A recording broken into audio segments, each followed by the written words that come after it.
akan disampaikan oleh Pak Zainal. Langsung saja kepada program nanti, Pak Zainal, silakan. Baik, Assalamualaikum warahmatullahi wabarakatuh. Ayo, jaga Jakarta. Ayo. Sama-sama. Ayo. Itu harus melekat itu. Kawan-kawan semua yang saya hormati, Bang Sarifin, Bang Primus, dan kawan-kawan peserta atau pengurus KDPD, baik wilayah kota maupun KDPD khusus. Pertama saya ucapkan terima kasih atas kehadiran semua. Yang kedua, saya ucapkan terima kasih juga atas kerelaan teman-teman untuk menjadi pengurus atau menjadi pelayan masyarakat. Karena terus terang di organisasi ini lebih kepada pengabdian dan ketulusan hati. Sekali lagi lebih kepada pengabdian dan ketulusan hati. Kenapa? Karena kita betul-betul berada dalam posisi yang memang siap lebih dulu, tidak ada pamrih apa-apa untuk menyelamatkan bangsa dan negara. Kalau kita tidak siap lebih dulu dan berbuat secara berdasarkan hati nurani karena ingin kebaikan, nggak ada di sini, nggak akan ada gunanya kita ada di organisasi ini. Ya, kenapa? Karena semua teman-teman kita yang menghendaki negeri ini hancur, rusak karena terorisme, karena radikalisme, itu bergeraknya di bawah tanah umumnya. Artinya dalam jaringan yang tidak kita ketahui, dalam jaringan yang gelap, dalam rongga yang gelap. Jadi memang kalau begitu, ya kita yang punya payung, kita yang punya senter, kita yang punya senjata. Senjata kita tentu bukan harus meriam ya Pak Kiai. Tidak. Senjata kita adalah hati kita yang ingin bergerak terus menjaga Jakarta ini dari kelompok-kelompok yang radikal itu. Kalau ada kalangan-kalangan tertentu yang tidak menghendaki kita damai, tidak menghendaki Jakarta tentram, dengan segala cara dan upaya dia, mungkin tidak, dia murni cuma ingin memperjuangkan hak dia yang tertindas. Tetapi kalau ditunggangi oleh orang lain, selesailah kasir itu. Nggak ada gunanya dia jadi ulama Jakarta Pusat. Betul nggak Pak Kasir? Iya. Karena habis dia. Diledakkan Jakarta Pusat, selesai dia. Oleh karena itu memang mata, hati, dan diri kita abdikan betul untuk organisasi ini. Dan terus terang, kita tidak ada fasilitas apapun. Itu yang pertama yang harus saya sampaikan. Walaupun saya awali dengan terima kasih. Kenapa? Karena saya pikir kesediaan Bapak menjadi pengurus saja luar biasa buat saya. Ya, sangat luar biasa. Ada hal-hal tertentu barangkali nanti yang menjadi informasi Bapak dan Ibu yang anak dan istri aja nggak boleh tahu. Kejadian pada 1 Januari, malam Januari, 1 Januari, 31 Desember, menjelang 1 Januari 2015, saya pamit sama Pak Gubernur, Pak, saya tidak ikut ke situ. Ke HI. Kenapa, Mas? Saya dapat kabar dari Ciputat, teman-teman masih bergerak untuk melakukan penangkapan. Ya sudah, kamu jangan ikut. Sama siapa kamu gabung? Saya bilang sama Pak Firdaus, Dirjen Kejaksaan, iya. Kepolisian sudah di sana, Pak. Dan nanti kok Kapolda datang nggak ke itu? Kayaknya nggak, Pak. Dalam posisi mereka operasi, saya SMS Pak masih di panggung. Ya, terima kasih, saya masih di panggung sama Pak. Saya nggak kasih informasi yang lain. Hal-hal semacam itu kan kita itu sudah bentuk operasi penangkapan. Padahal kita di sisinya pencegahan. Mestinya kita lebih tahu dari polisi kan gitu. Kalau kita bergerak, oleh karena itu saya bilang sama Majen Agus, Alhamdulillah BNPT banyak mendengar PKI ya Mas. Jadi programnya BNPT itu kita rombak total pemberatannya di pencegahan. Kalau dulu beratnya di penindakan, saya bilang itu salah. Kita sama Pak Mbay, Pak Ansar, sama Pak Agus, saya bilang itu keliru.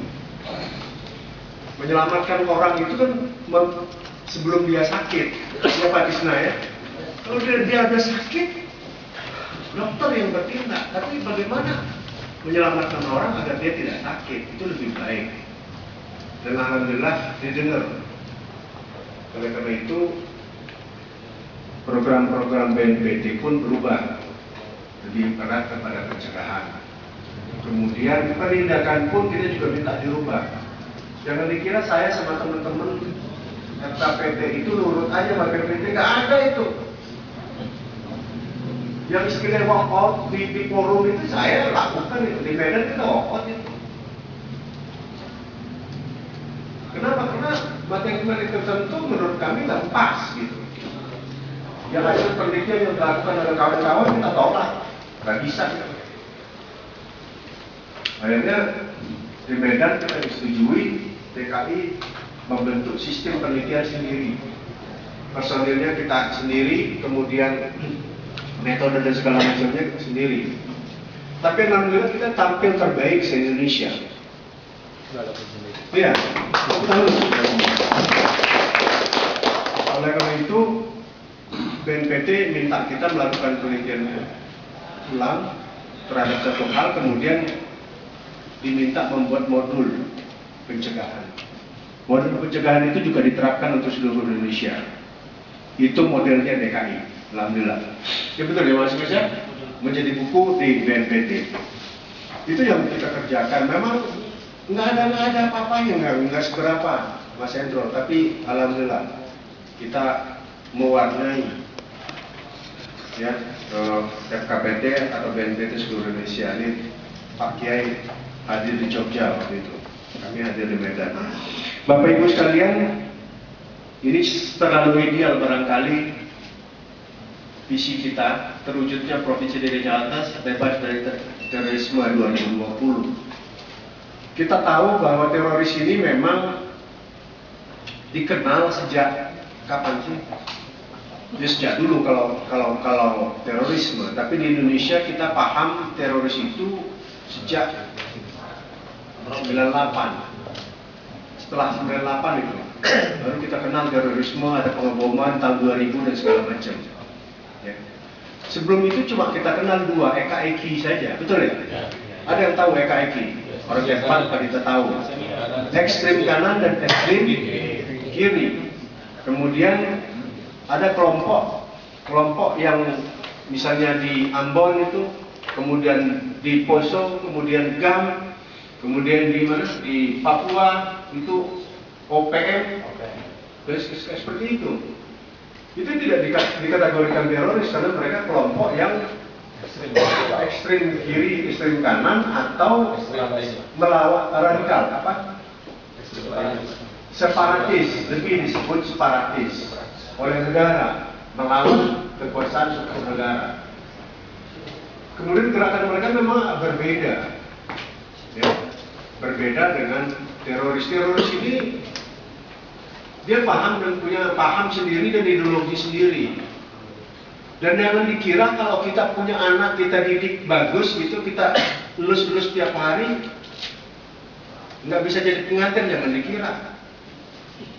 Bukan mustahil. Oleh karena itu, konsep yang paling mendasar bagi kita mencegah teroris itu adalah bagaimana kita membangun keluarga harmonis di lingkungan kita. Ya, keluarga harmonis di lingkungan kita. Jadi KDPT ini kelompok diskusi yang nantinya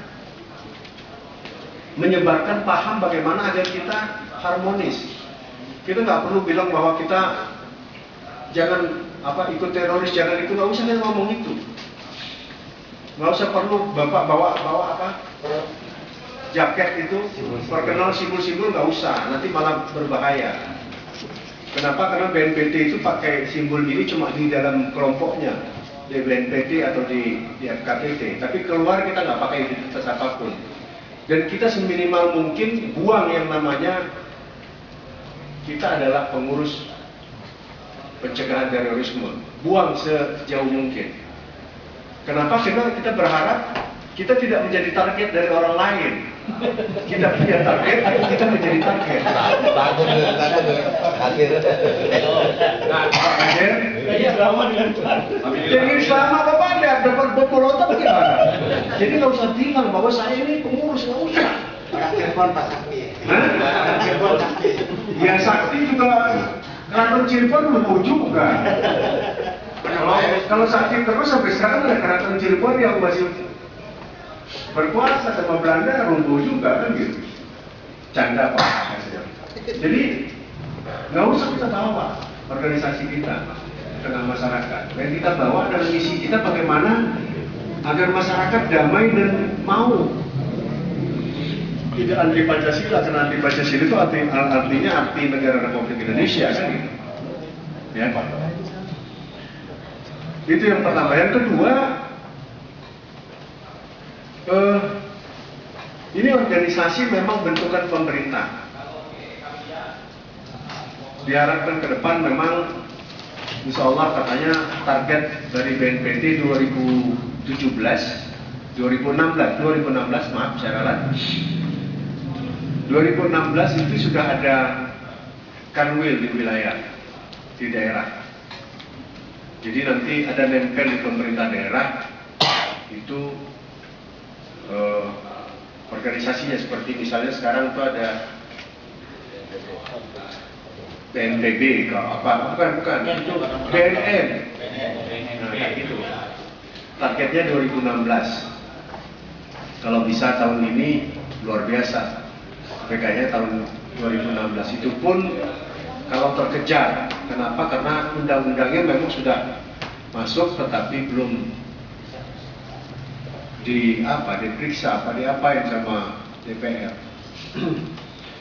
Bapak Ibu sekalian, kok Pak ini organisasinya kok ramping?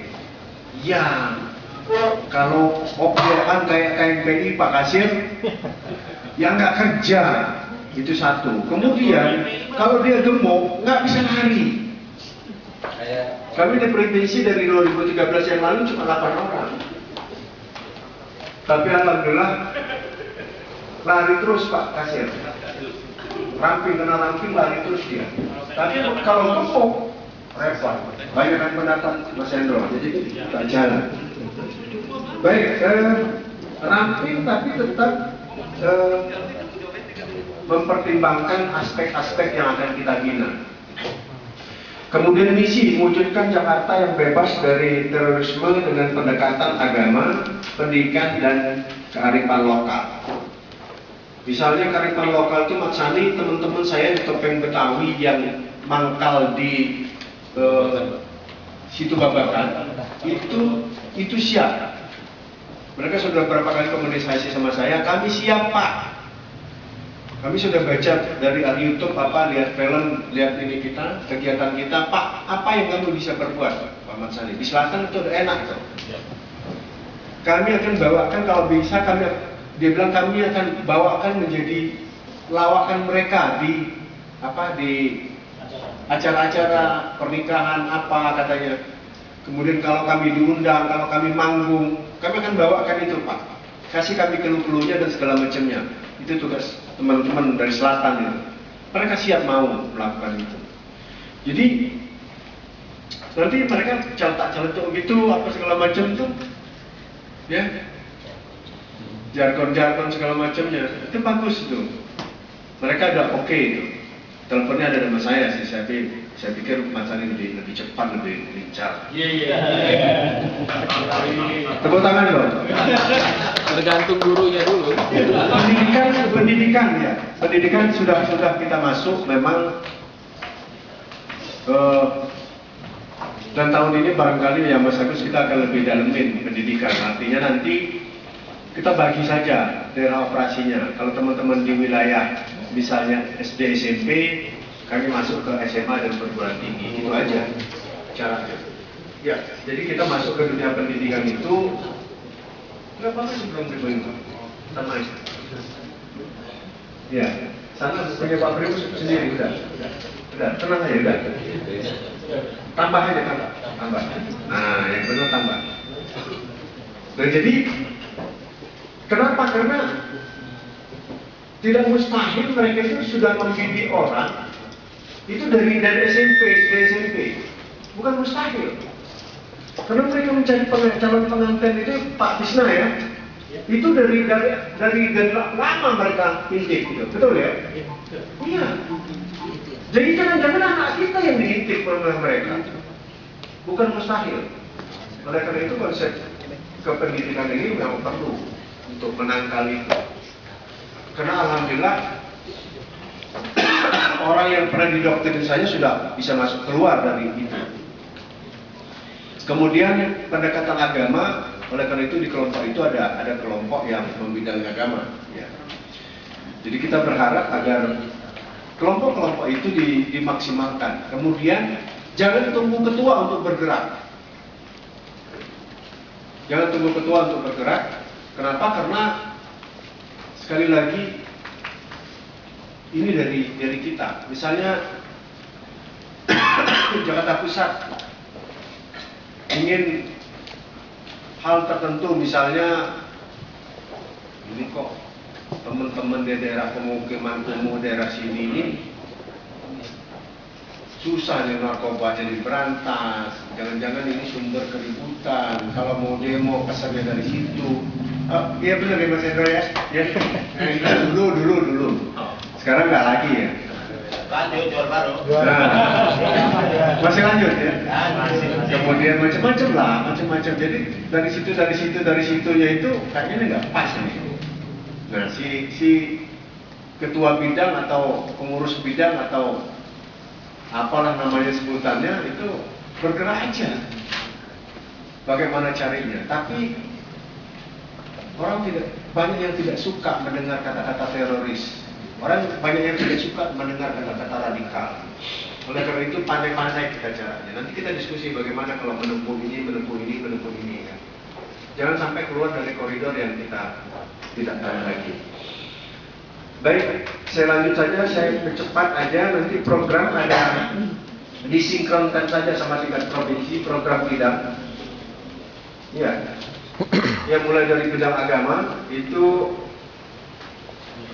Ini nanti ada kita akan siapkan buku saku yang berkaitan dengan agama, nanti bisa disebarkan. Kemudian ada stiker, pamflet.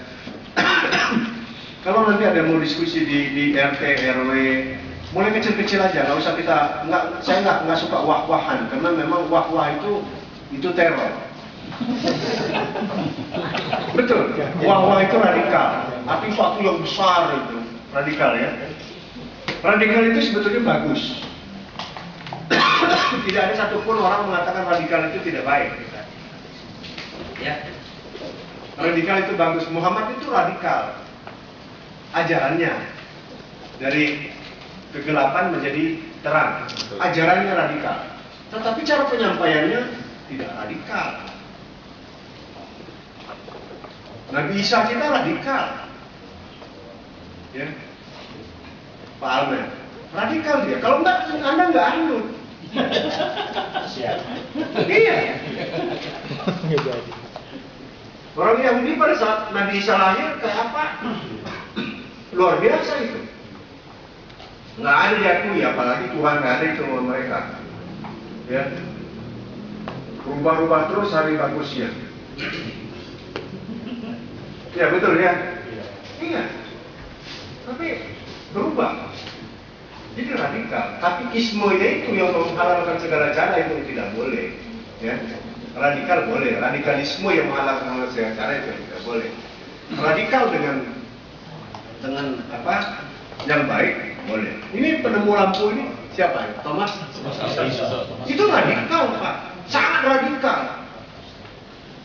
Coba matiin lampu semua, matiin. Dia rubah menjadi nyalain mas. Jadi terang ini radikal. Ini fakta ya.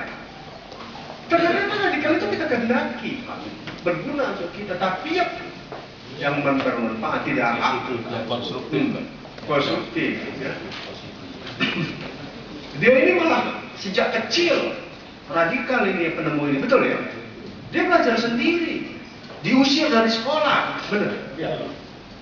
Dikeluarkan dari sekolah, kena dianggap aneh, tapi memang aneh dia. Disebut buat terang, Bang Primus.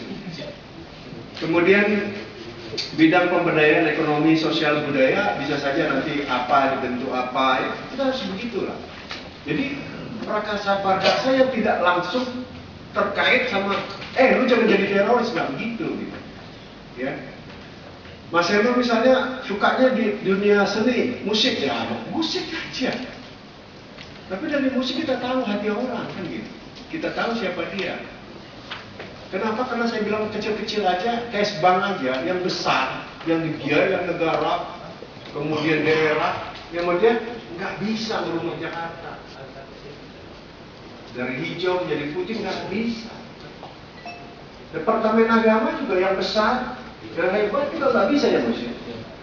Kepolisian juga nggak bisa. Kenapa saya bilang nggak bisa? Masih ada maling nggak besok malam ini? Pasti. Pasti. Bukan siapa itu? Polisi. Iya. Bukan polisi, kalau polisinya maling. Itu kebetulan radikal. Gitu Pak Kasir. Jadi saya tidak pernah berharap bahwa tuntas seluruhnya dan harus besar, enggak.